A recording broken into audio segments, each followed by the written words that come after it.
District reporter Sanghar Mahmud Qaim खाने की report मूजिब deputy commissioner Sanghar doctor Imranul Hasan Khawaja पारा अज मुतवक्का तेज़ बरसातन के नज़र में रखंदे खिप्रो तालुके जो दौरो करे तालका अस्पताल खिप्रो ऐं शहर से मैन डिस्पोजल जो दौरो कियो।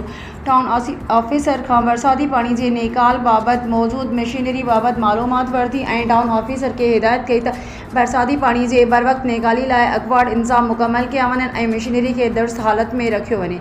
अमले जूं मोकलूं रद्द करे सभिनीनि खे ड्यूटी ते हाज़िर रहण जो पाबंद कियो वियो।